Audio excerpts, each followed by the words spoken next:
kita dari kelompok 1 akan mempresentasikan mengenai hikayat dari kolaborasi pelajaran terpadu Indomati. Sebelumnya, perkenalkan, nama saya Regita Ramadhani dan rekan-rekan saya. Saya Devandra. Saya Vanessa Iwandira. Saya Yamanda Agustina. Saya Fariza. Yang pertama, kita akan menjelaskan mengenai LKPD 1. Nomor 1, sebutkan konflik dan puncak kejadian dari hikayat Indra Bangsawan di atas. Untuk konflik dan puncak kejadian dari hikayat Indra Bangsawan di atas, yang poin pertama adalah Putri Kemalasari sakit mata dan barang siapa yang mendapatkan susu harimau dan bersama akan menikah dengan Tuan Putri.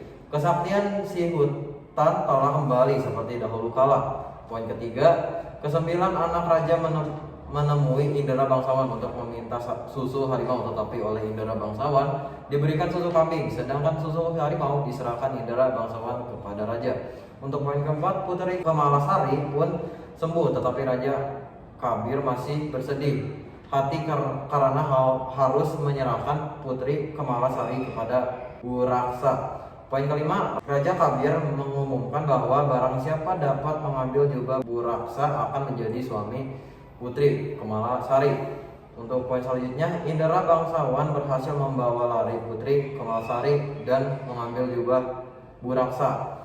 Untuk poin selanjutnya, kesembilan anak raja mengambil selimut Buraksa dan mengatakan kepada Raja Kabir bahwa selimut itu adalah jubah Buraksa. Dan untuk poin yang terakhir, Indra Bangsawan menyerahkan Putri dan jubah Buraksa, dan kemudian Raja Kabir mengumumkan hari pernikahan Indra Bangsawan dan Putri Kemalasari. Nomor 2, jelaskan penokohan dari setiap tokoh yang ada dalam cerita tersebut. Poin A, protagonis Raja Indra Bungsu, Putri Siti Kendi, Syahperi, Indra Bangsawan, Mualim Sufyan, raksasa perempuan Putri Ranasari, Putri Kemalasari. Poin B, antagonis raksasa Garuda. Poin C, tritagonis Raja Kabir. Nomor 3, coba kalian cari satu buah cerita hikayat, lalu buatlah sinopsis dari hikayat tersebut. Cerita hikayat yang kami ambil yaitu Hikayat Putri Hijau. Dan cerita ini mengisahkan tentang ketika seorang gadis yang memancarkan cahaya hijaunya ketika malam hari. Gadis ini seorang anak dari Sultan Tanah Delhi dan adik dari seorang Raja Mambang Yazid dari Kerajaan Tanah Delhi.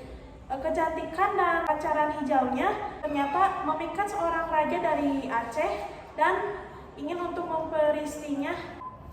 Nomor 4, jelaskan penokohan dari setiap tokoh dalam hikayat yang kalian temukan.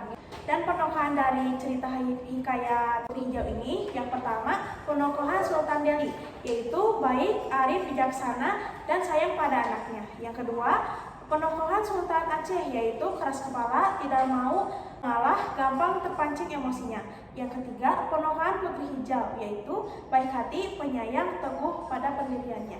Yang keempat, penokohan Mambang Yazid, yaitu tegar, penyayang, bijaksana, berani berkorban untuk adiknya.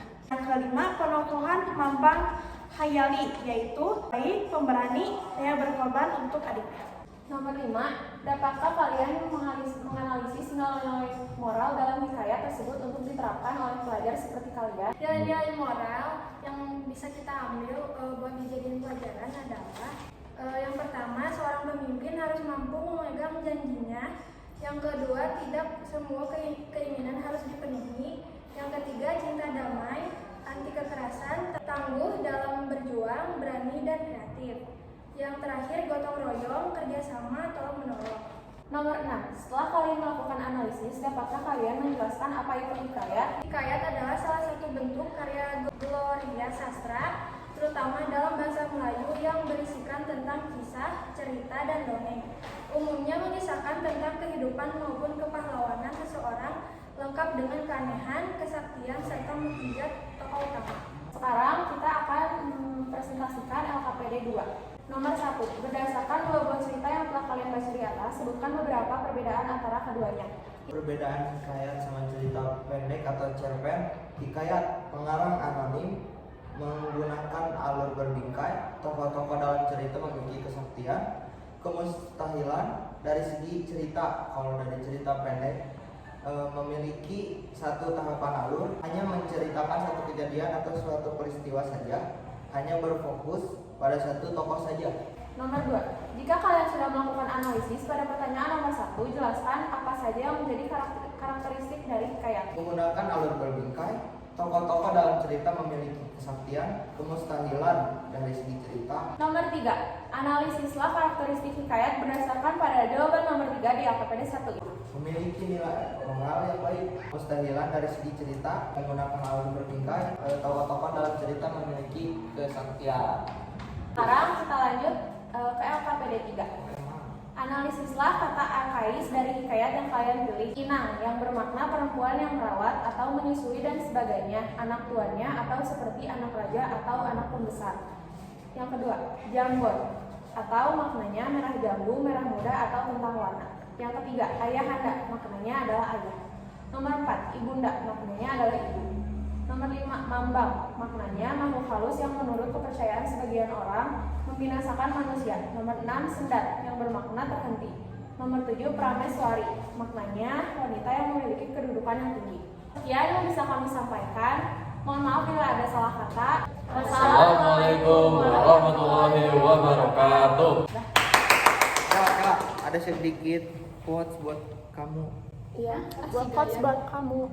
Jika ada yang belum jelas silahkan tanyakan, tapi jangan minta kepastian karena kami di sini presentasi bukan mengisi hatimu yang sunyi.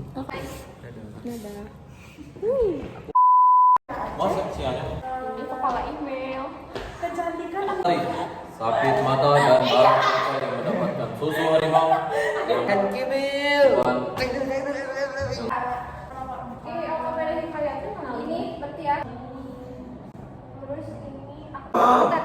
Ini Devan, Eja, Panes, Sirup sabun.